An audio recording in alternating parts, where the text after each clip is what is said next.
आप देख रहे हैं न्यूज़ 7 हिंदी, राष्ट्र प्रथम। नोएडा में हालात बेकाबू होते दिख रहे हैं। वेतन बढ़ने की मांग को लेकर कर्मचारियों में प्रदर्शन हो रहा है। अब उग्र रूप जो है वो प्रदर्शन ले चुका है। पत्थरबाजी, आगजनी और तोड़फोड़ की तस्वीरें सामने आई हैं। सड़कों पर अफरा तफरी है, आम जनता सहमी हुई है। स्थिति की गंभीरता को देखते हुए यूपी के डीजीपी ने हाई लेवल मीटिंग बुलाई है। सवाल यह है कि क्या ये वेतन की लड़ाई है या कानून व्यवस्था पर बड़ा संकट। नमस्कार, मैं हूं प्रशस्ति तिवारी, आप देख रहे हैं न्यूज़ 7 हिंदी। आज का मुद्दा है नोएडा में उग्र प्रदर्शन, वेतन विवाद से हिंसा तक। सबसे पहले कल से लेकर अब तक की कुछ मुख्य चीजें बताना चाहेंगे। बता दें, पहले कर्मचारियों ने प्रदर्शन शुरू किया। प्रदर्शन धीरे धीरे उग्र हुआ। कई जगह पत्थरबाजी और तोड़फोड़ हुई। कुछ स्थानों पर आगजनी की घटनाएं भी सामने आई। पुलिस ने स्थिति संभालने के लिए बल प्रयोग किया। कई इलाकों में हाई अलर्ट, सुरक्षा बढ़ाई गई। डीजीपी ने हालात पर काबू पाने के लिए हाई लेवल मीटिंग बुलाई है। फिलहाल इसी चर्चा को लेकर हमारे साथ हमारे पैनल पर जुड़ चुके हैं बीजेपी के प्रवक्ता केसी जैन जी और सपा के प्रवक्ता राधेश्याम जी। सबसे पहले तो बहुत बहुत स्वागत है आपका। जी केसी जैन जी, आवाज आ रही है आपको?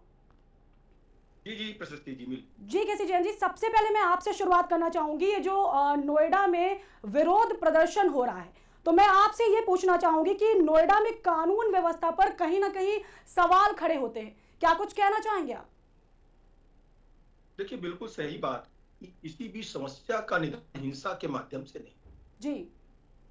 वहां पर जिस तरीके से कर्मचारियों को उकसाया गया और उनको भड़काया गया कि इस तरीके से हिंसक आंदोलन किया जाए, जबकि वेतन वृद्धि के लिए तो एक मांग की जा सकती है और संबंधित विभाग से मिला जा सकता है, पत्र दिया जा सकता है, एक प्रतिनिधिमंडल मिल सकता है, 5 लोगों का, 10 लोगों का, 25 लोगों का। लेकिन जिस तरीके से वहां पर पत्थरबाजी हुई, पत्थरबाजी आप किस पे कर रहे हैं? पत्थरबाजी गाड़ियों पे कर रहे हैं, निकलने नहीं दे रहे हो, रोड जाम कर रहे हैं। वो चाहे सेक्टर 70 को लेकर के हो, 121 को लेकर के हो, आसपास चाहे अन्य कई सेक्टरों में। मतलब नोएडा में एक तरीके से जिस तरीके से अव्यवस्था पैदा की गई, इन चीजों को कहीं पर भी सही नहीं कहा जा सकता है। और ना तो ये कर्मचारियों के हित में, कर्मचारियों की मांगे सही हो सकती है। और माननीय मुख्यमंत्री योगी आदित्यनाथ जी ने जो उच्च स्तरीय कमेटी का गठन किया है, उस कमेटी ने भी सिफारिश की है कि भाई वेतन वृद्धि होनी चाहिए। अगर वेतन वृद्धि तक की मांग थी, अगर आप मांग कर रहे हैं वेतन वृद्धि का, तो वेतन वृद्धि के मांग के बाद में कुछ समय चाहिए। उसके लिए वो चाहे कंपनियां हो या प्राइवेट सेक्टर हो या सरकारी सेक्टर हो, उसमें उस प्रक्रिया को पूरा करने में कुछ समय लगता है।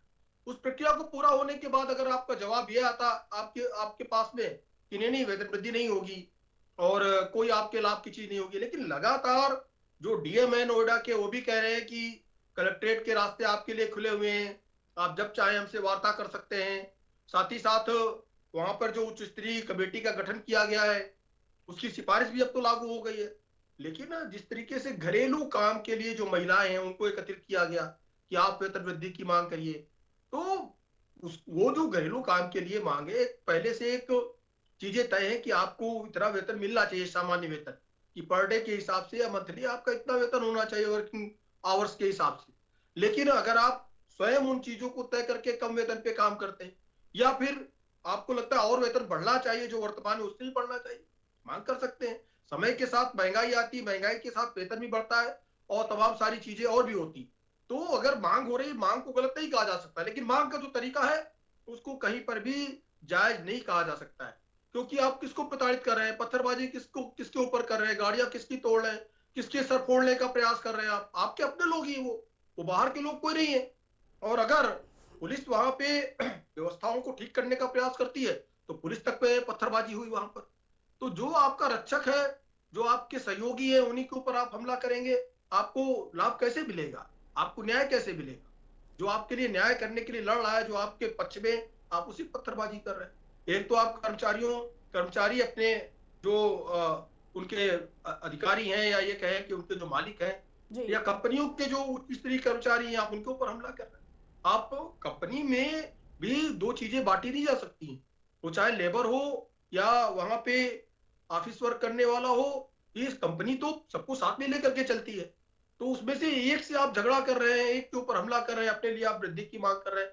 चलिए वहां तक भी मान लिया है कि भाई ठीक है, आपने वहां विद्रोह कर दिया, आपने तालाबंदी कर दिया, आप काम नहीं कर रहे, लेकिन रोड पे आके आम आदमी को तकलीफ देना, एम्बुलेंस नहीं निकलने दे रहे हैं, वहां पे रोड जाम कर रहे हैं, पत्थरबाजी कर रहे हैं, पुलिस पे तो छोड़िए, आम आदमी पे पत्थरबाजी कर रहे हैं जो निकलने का प्रयास कर रहा है कि नहीं भाई हमको जाने दीजिए, बहुत इंपॉर्टेंट है, घर पे जाना है।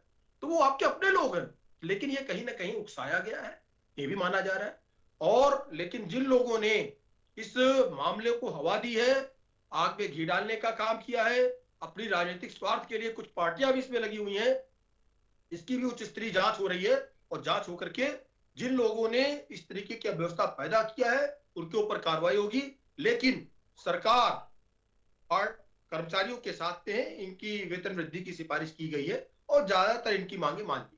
जी ठीक है केसी जैन जी, अब मैं राधेश्याम जी आपके पास आना चाहूंगी। मैं आपसे ही पूछना चाह रही हूँ कि क्या ये हिंसा जो हुई है नोएडा में, आप इसको सही ठहराते हैं?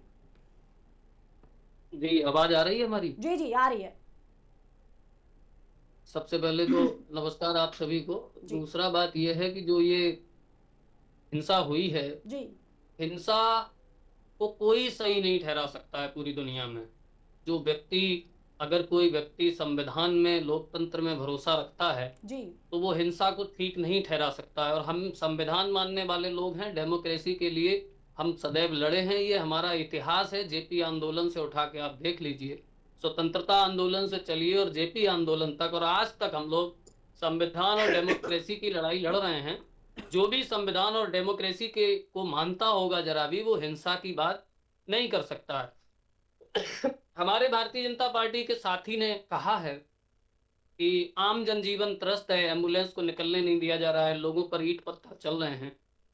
इसका मतलब ये है सीधा सीधा, जो लोग ये दावा करते थे कि जीरो टॉलरेंस है, कानून व्यवस्था जीरो टॉलरेंस पे चल रही है, इसका मतलब इन्हीं का स्टेटमेंट ये कह रहा है कि कानून व्यवस्था ध्वस्त हो चुकी है, लोग सड़कों पर निकल नहीं पा रहे हैं, इतने पत्थर बरसाए जा रहे हैं, एम्बुलेंस नहीं निकल पा रही है, ये इन्हीं का कहना है। दूसरी चार चीज उन्होंने ये कहा है, उकसाया गया, भड़काया गया, या दूसरे देश की साजिश है, किसी की संगठन की साजिश है। आपके पास बहुत सारी एजेंसियां हैं, एलआईयू है, पुलिस है, सीबीआई है, ईडी है, रॉ है, पता नहीं क्या क्या है, तमाम सरकारी एजेंसियां आपके पास हैं। क्या आप सारी चीजों का प्रयोग दूसरे दलों के नेताओं के लिए करते हैं सिर्फ, या ये देखते हैं कि आज फला जगह धरना है, कौन नेता कहाँ है, उसको हम होम अरेस्ट कर लें, उसको रोक लें, उसकी गाड़ी रोक लें, उसको गाड़ी से पकड़ के रोक लें, उसको फला बॉर्डर पर रोक लें, इन्हीं सब चीजों के लिए लगा रखा है? या एजेंसियां इस समय बंगाल चुनाव में व्यस्त हैं, उन्हें खबर भी नहीं लगी, भड़का के चले गए? इतना बड़ा आंदोलन एक दिन में या एक घंटे में खड़ा नहीं किया जा सकता है। हम आप सब राजनीतिक लोग हैं, तमाम आंदोलन किए हैं, सत्ता पक्ष में विपक्ष में रहते हुए। ये आपको भी ज्ञान होगा कि इतना बड़ा आंदोलन 50 लोग इकट्ठे करने होते हैं, अगर विपक्ष में 50 लोगों को इकट्ठा करने के लिए 5 दिन पहले से, 1 दिन 2 दिन 4 दिन पहले से मेहनत करनी पड़ती है। अटेंडमली तो 50 लोग हम लोग नहीं इकट्ठा कर पाते हैं, जो राजनीतिक लोग हैं, संगठन के माध्यम से भी। विदाउट संगठन के लोग इतनी बड़ी संख्या में सड़क पे आ गए, आपकी एजेंसियां सब कहां थी? उनके पास कोई इनपुट नहीं था। दूसरी चीज, उन्होंने अभी भाई साहब ने कहा कि मांग पत्र दिया जा सकता था, प्रतिनिधि मंडल मिल सकता था। एंकर मैडम से मैं पूछना चाहूंगा, क्या क्या कोई ऐसा संभव है कि कोई संगठन, कोई मजदूर संगठन, कोई नॉन पॉलिटिकल संगठन, आज अगर समाजवादी लोग उतरे होते सड़कों पे तो ये लगता कि भाई चलो ये विपक्ष में, इसलिए भी तो फालतू में ही सड़कों पे हो सकता है आ गए हों। जो जिन लोगों का राजनीति से कोई वास्ता नहीं है, जो लोग अपनी नौकरी कर रहे हैं, अपनी तनख्वाह ले रहे हैं, वो लोग क्या बिना मांग किए, कभी मांग की नहीं गई, कभी मांग पत्र दिया नहीं गया, बिना मांग किए सीधे सीधे सड़कों पे आ गए? ये संभव है? जब सारे प्रयासों से आदमी ऊब जाता है, थक जाता है, तब वो सड़कों पे आता है। और सच्चाई ये है एंकर मैडम, कि इस सरकार में अगर आप गांधी जी के बताए हुए रास्ते पर चलकर शांतिपूर्वक धरना प्रदर्शन कर रहे हैं, तो उत्तर प्रदेश सरकार की पुलिस आपके धरना प्रदर्शन को दबाने और उसको डराने और उसको कुचलने की कोशिश करती है। उसके बाद अगर पुलिस से ज्यादा प्रदर्शनकारी होते हैं तो आंदोलन उग्र हो जाता है, और अगर पुलिस से कम प्रदर्शनकारी होते हैं तो बेचारे लाठी खा के भाग जाते हैं। ये स्थिति है। श्याम जी, मैं आपसे ही एक सवाल और पूछना चाहूंगी आपसे कि अगर आपकी सरकार होती इस जगह पर तो इसका समाधान क्या होता? समाधान मैडम, जब आंदोलन होने से पूर्व कई बार इस तरह की मांगे की गई होंगी, ये निश्चित है। ये निश्चित है कि इस तरह की मांगे जरूर की गई होंगी। उन मांगों पर विचार किया जाता और उनके संबंध में जो भी जिस तरह से भी उन मांगों का समाधान हो सकता होता, उन उसको प्रयास करने का प्रयास किया जाता, उसको सुधारने का प्रयास किया जाता। ठीक है राधेश्याम जी, मैं केसी जैन जी आपके पास फिर से आना चाहूंगी। मैं आपसे पूछ रही हूँ कि क्या सरकार कर्मचारियों की मांगे सुनने में नाकाम रही है, या फिर ये जो बार बार हिंसा हो रही है कहीं ना कहीं एक तरफ से कानून की चूक भी है? क्या कहना चाहेंगे आप?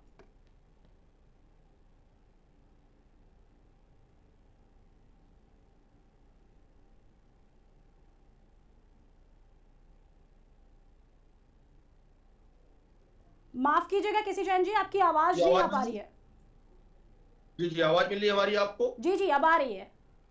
जी जी, देखिए प्रशस्ति जी, यहाँ पे दो तीन चीजें हैं। जी पहली बात तो ये कि कोई प्राइवेट सेक्टर का संगठन हो या किसी विभाग का सरकारी संगठन, कर्मचारी हो वहां के, तो अगर आपकी बात एक बार नहीं मानी गई, दो बार नहीं मानी गई, लेकिन आप बार बार उसके लिए प्रयास कर सकते हैं। फिर उच्च अधिकारी किस लिए होते हैं? आप नोएडा में सब कुछ कर रहे हैं और हर किसी को इस बात की जानकारी होती है कि एग्जीक्यूटिव चीफ होता है वो मुख्यमंत्री होता है। ये कर्मचारी संगठन का प्रतिनिधिमंडल कितनी बार मुख्यमंत्री जी से मिला? मुख्यमंत्री जी तो नोएडा भी जाया करते हैं, गोरखपुर भी जाया करते हैं, लखनऊ तो रहते ही रहते हैं, जनता दरबार भी लगता है।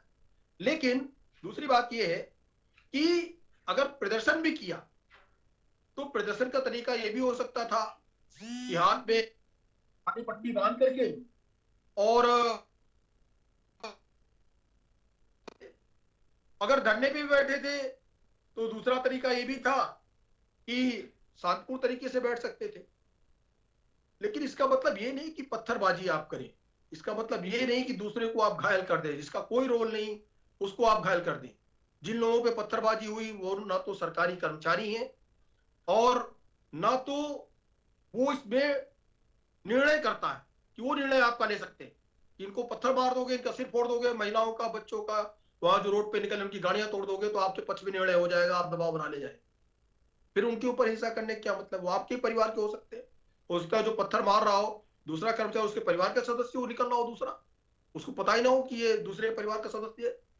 लेकिन इस चीज को जिस तरीके से समाजवादी पार्टी प्रश्रय दे रही है कि अगर गांधीवादी तरीके से आंदोलन होता तो पुलिस उसको कुचल देती, तो कहीं ना कहीं हिंसा का समर्थन कर रहे हैं और प्रोत्साहन दे रहे हैं।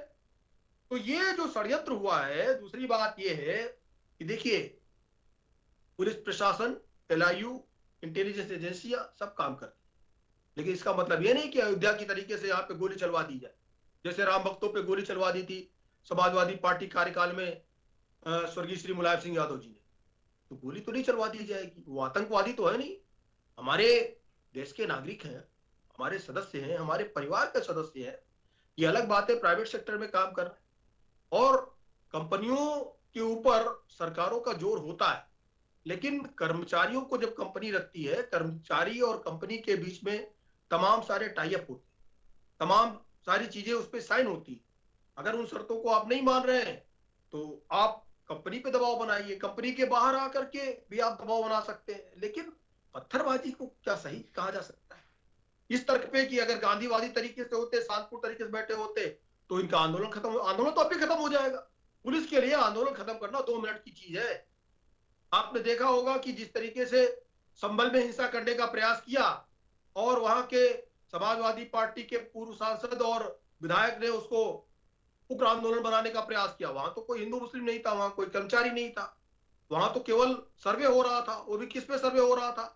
वो माननीय न्यायालय के आदेश पे सर्वे हो रहा था। और हमला किस पे हुआ? हमला हुआ पुलिस पे, पूरा की पूरा पुलिस प्रशासन था वहां पर। तो अगर पुलिस इस तरीके से जवाबी कार्रवाई करे और पुलिस अगर चाहे तो 2 मिनट में आंदोलन खत्म हो जाएगा, लेकिन हमारी ये मंशा ही नहीं है। सरकार की तो मंशा ये है कि आपकी बात आए, आप अपनी बात रख लें, और हमने तो आपकी बात मान भी ली, कर्मचारियों की बात हमने मानी भी। जो एक हाई लेवल की कमेटी बनाई गई, उस कमेटी ने भी मुख्यमंत्री जी को एक जो उसका एक रूपरेखा तैयार करके दी है और आश्वासन दिया है कि भाई आपकी सैलरी जो है बढ़ाई जाएगी।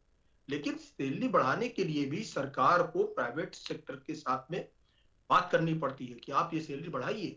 और फिर अगर हम सैलरी कह रहे हैं कि नहीं, प्रतिवर्ष उसमें 3,000 रुपए की वृद्धि कर दी जाए, और उसमें भी होता है कि भाई जो कंपनियां हैं, कंपनियां मान लीजिए 10 कंपनियां वहां एक साथ बैठती हैं। फिर वो कहती है कि भाई, कोई कंपनी कहती है कि हम दोस्त उसमें जो है 2,000 बढ़ा सकते हैं, कोई कहती है 1,000 बढ़ा सकते हैं, कोई कहती है कि नहीं हम पूरा 3,000 बढ़ा देंगे, 3,000 की आपकी मांग है। तो उसका एक विकल्प निकलता है फिर कि उनकी आय कितनी है, उनका प्रोडक्शन कितना है, किस तरीके से कंपनियां किस स्थिति में है। तमाम सारी कंपनियां बंद भी हो जाती, फिर कर्मचारी दूसरी जगह पे उसके जीवन यापन के लिए नौकरी भी ढूंढते। तो ऐसा तो नहीं कि कंपनी पे अगर बोझ इतना बढ़ा दिया जाए कि कंपनी ही बंद हो जाए। तो कंपनी बंद हो जाएगी तब तो बहुत लोगों का नुकसान होगा, हमारे तमाम सारे कर्मचारियों को नुकसान होगा। तो एक, जब तक नेगोशिएशन नहीं होगा, बैठ के बातचीत नहीं होगी, तब तक सीधे ये कह देना कि नहीं आपकी इतनी सैलरी बढ़ा दी गई और हर सेक्टर में इतनी सैलरी बढ़ा दी गई। अलग अलग जगहों की अलग अलग स्थितियां होती है, लेकिन सरकार ने ये वादा किया है कि कंपनियों के साथ में बातचीत करके और कंपनियों को दिशा निर्देश भी जारी किए जाए। कुछ सैलरी बढ़ाने के लिए तो दिशा निर्देश जारी किए जा सकते हैं कि आपने पिछले 3 सालों में सैलरी नहीं बढ़ाई, आप इस पे 10% इंक्रीजमेंट कर दीजिए। लेकिन ये कह देना कि कर्मचारी इतनी मांग कर रहे हैं, पूरी कर दी जाए। कुछ कंपनियां उससे मांग भी सकती, क्योंकि इसमें कपड़ा व्यवसाय से लेकर के, कपड़ा व्यवसाय की जो कंपनियां हैं वहां से लेकर के घरेलू काम की महिलाएं जो वहां पोछा लगाती हैं, खाना बनाती हैं, वहां पे घरों में झाड़ू पोछा करती हैं, इस तरीके की वो भी मैदान में आ गई। तो ये कहीं ना कहीं बड़ा षड्यंत्र है ना।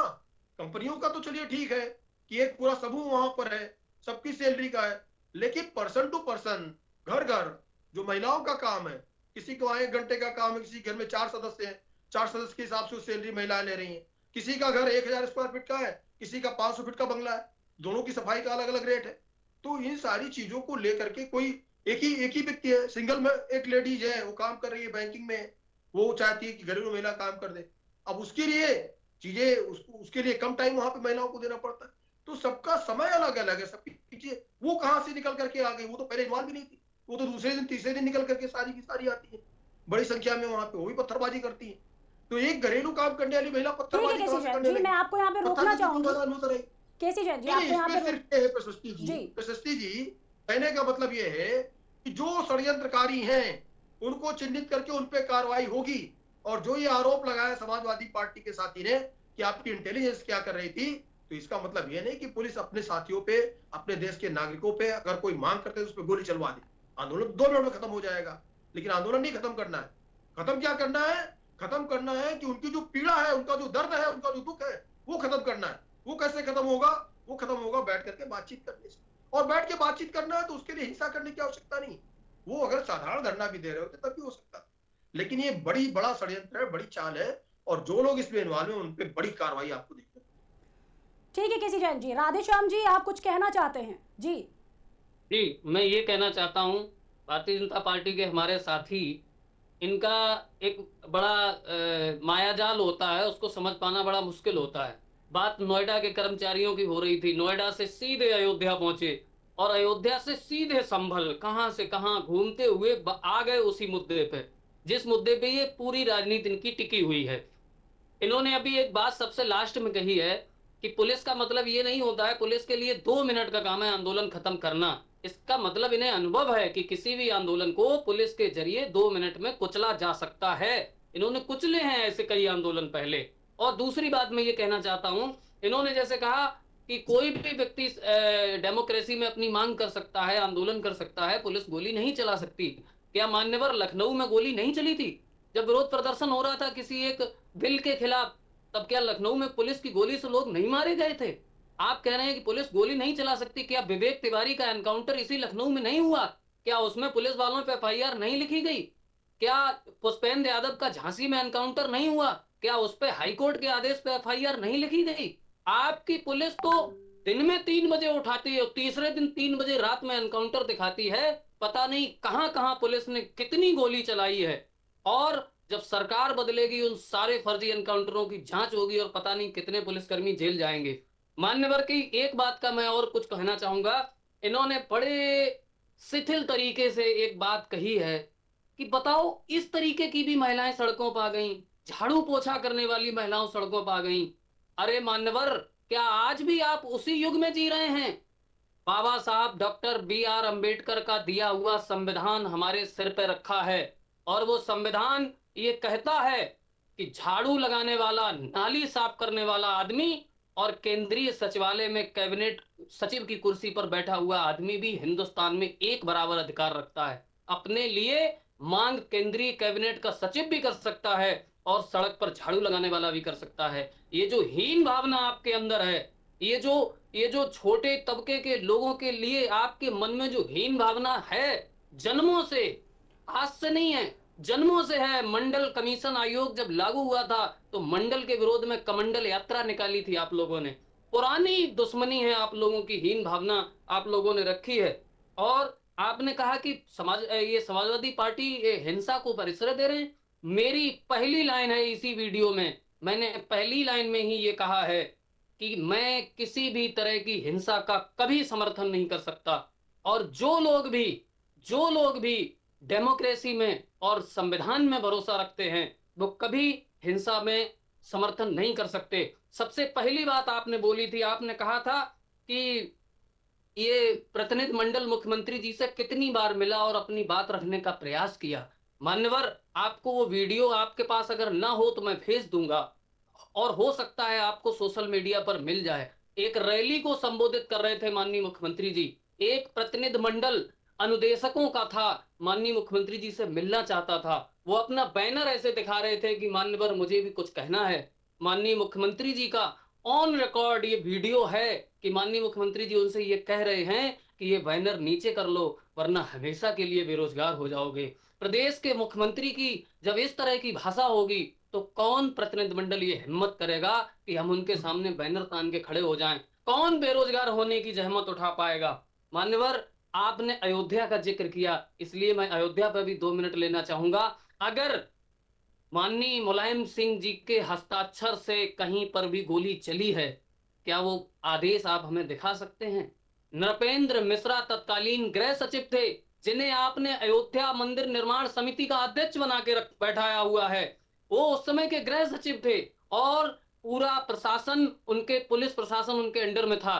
क्या वो इस बात को एक्सेप्ट कर सकते हैं? उन्होंने खुद के अपने वीडियो में कहा है कि गोली चलाने का कोई आदेश मुख्यमंत्री ऑफिस से नहीं था। ये उनका अपना स्टेटमेंट है। दूसरी बात, अयोध्या, जब आप ये कहते हो कि आप लड़ नहीं सकते, आप एक हिंसा का रास्ता नहीं अपना सकते, हम आपसे ही पूछना चाहते हैं, ये कानून का नियम है कि जब कोई जमीन दो पक्षों में विवादित होती है, मामला न्यायालय में विचाराधीन होता है, तो पुलिस की ये जिम्मेदारी होती है कि स्टे ऑर्डर को माना जाए और यथास्थिति को बरकरार रखा जाए। उत्तर प्रदेश सरकार ने माननीय न्यायालय के उसी आदेश का पालन किया था और अयोध्या के लोगों को भी आपके अब मायाजाल का पता चल चुका है, इसीलिए अयोध्या में आपको हार का सामना करना पड़ा। जनता ये जान चुकी है कि आपका जय श्री राम से उतना ही नाता है जितना चंबल के डाकुओं का जय भवानी से नाता हुआ करता था। ठीक है राधेश्याम जी, आपको रोकना चाहेंगे यहीं पे। केसी जैन जी, आपके ऊपर, आपकी सरकार के ऊपर बहुत सारी प्रतिक्रियाएं दी हैं, राधेश्याम की तरफ से आई है, सपा सरकार की तरफ से, क्या कुछ कहना चाहेंगे आप? देखिए, वो लोग हैं, अभी जो लास्ट में कहा, बहुत ही निम्न स्तर की बात कही है। चंबल के डाकुओं से तुलना कर रहे हैं जय श्री राम बोलने वालों से, और जो अल्लाह अकबर लगाने वाले जय श्री राम बोलने वालों से नहीं कर रहे सर, एक मिनट, जय श्री राम बोलने वालों से नहीं कर रहे, जय श्री राम बोलने वालों से नहीं कर रहे। मैं ये कह रहा हूँ कि राधेश्याम जी रोकना चाहेंगे आपको? राधेश्याम जी आपको रोकना चाहेंगे? आपके पास मैं आऊंगी, अभी आप अपना कह देंगे, पहले केसी जैन जी से मैं बात कर लूं, मैं आपके पास आऊंगी। जी केसी जैन जी। देखिए प्रशस्ति जी, इन लोगों की यही सोच है, रोजा इफ्तार पार्टियां करिए, तत्काल परमिशन भी मिल जाएगी, और मुख्यमंत्री अखिलेश यादव जी भी रोजा इफ्तार पार्टियां ही करते रहे। और अब क्या कह रहे हैं, चंबल के डकैत बता रहे हैं, जो जय श्री राम बोले चंबल का डकैत ही। जैसा कि राहुल गांधी जी ने बोला था सदन के अंदर कि हिंदू का मतलब हिंसक, हिंदू का मतलब लुटेरा, और क्या क्या कुछ बोला था, जो है असहिष्णु हिंदू का मतलब।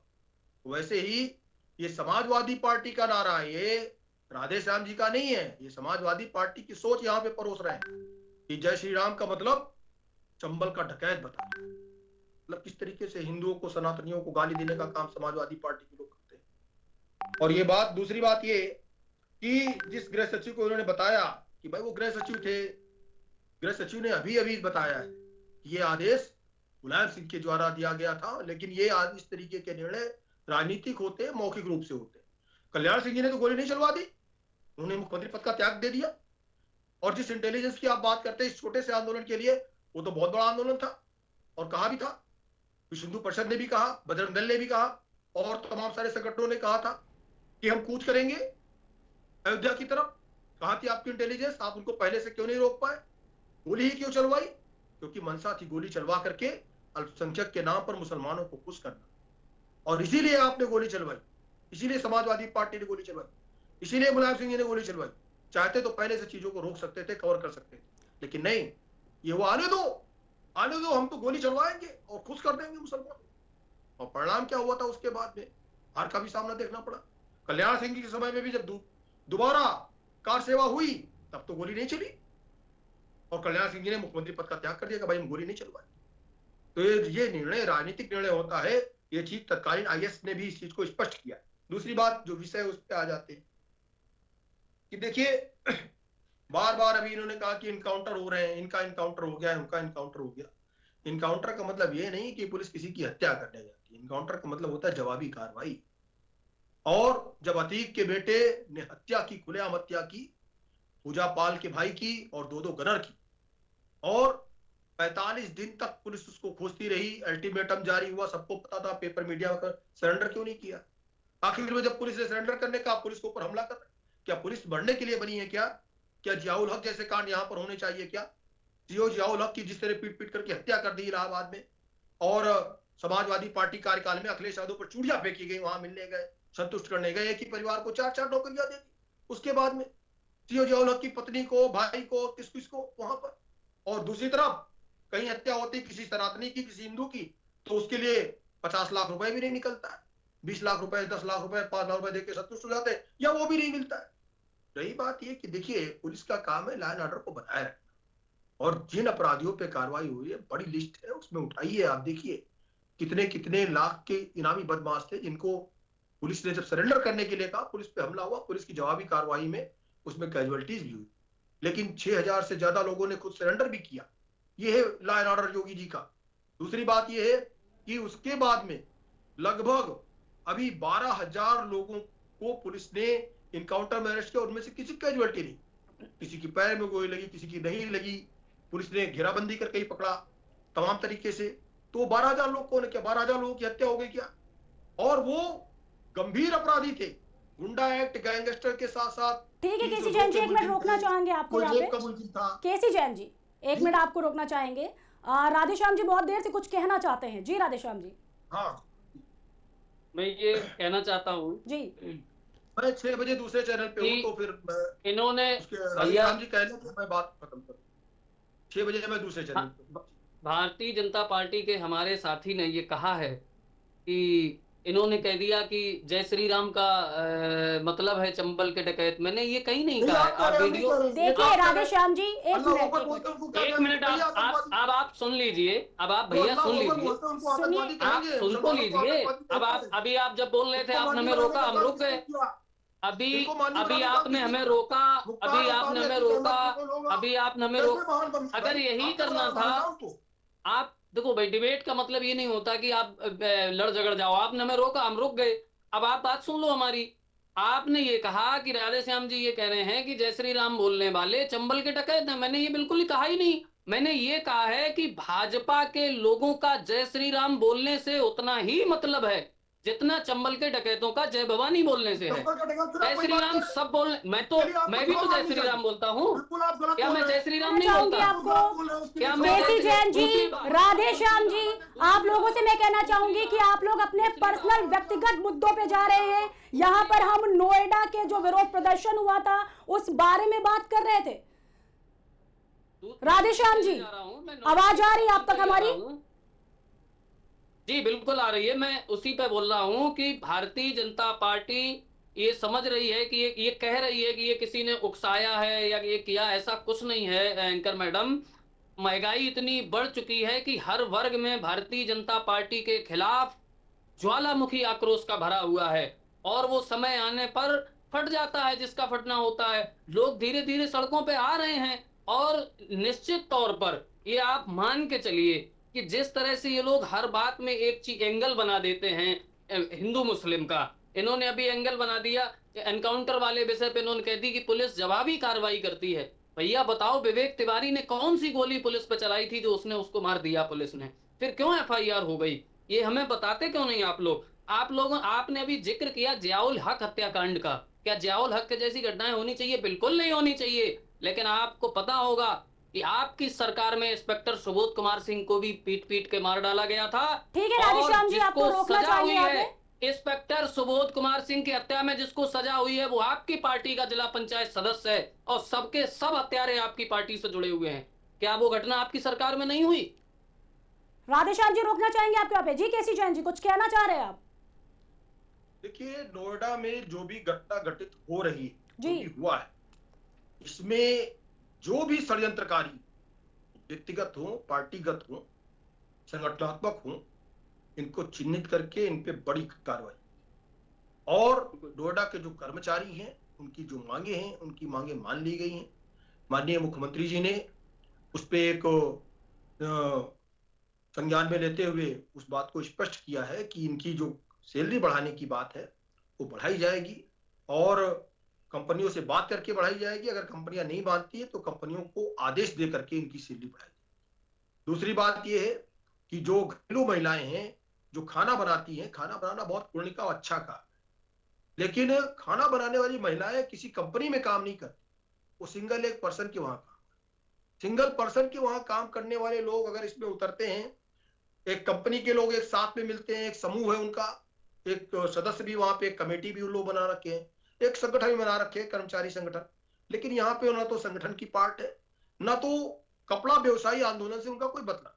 कपड़ा व्यवसायी आंदोलन से, कपड़ा कंपनियों से लेकर के ये आंदोलन में जिस तरीके से इनको घसीटा गया, ये भी एक बहुत बड़ा षड्यंत्र है कि पर्टिकुलर एक एक लोगों से आपने कैसे संपर्क किया, कौन लोग हैं। तो जो लोग इस षड्यंत्र में शामिल हैं उनके खिलाफ कार्रवाई होगी और कर्मचारियों के साथ अहित अन्याय बिल्कुल नहीं होने दिया जाएगा। ये चीज माननीय मुख्यमंत्री जी ने स्पष्ट की। धन्यवाद। समय की कमी के चलते ये चर्चा हमें यहीं समाप्त करनी पड़ रही है। बहुत बहुत शुक्रिया आप लोगों का, केसी जैन जी और राधेश्याम जी, हमारे साथ चर्चा में जुड़े रहने के लिए। तो नोएडा का ये बवाल सिर्फ एक शहर की कहानी नहीं है, ये उस गुस्से की तस्वीर है जो अब सड़कों पर उतर रहा है। जरूरत है समाधान की, क्योंकि अगर बातचीत नहीं हुई तो टकराव और बढ़ सकता है। फिलहाल के लिए इतना ही, लेकिन सवाल अब भी कायम है, क्या सिस्टम सुधरेगा या सड़कों पर संघर्ष ऐसे ही जारी रहेगा?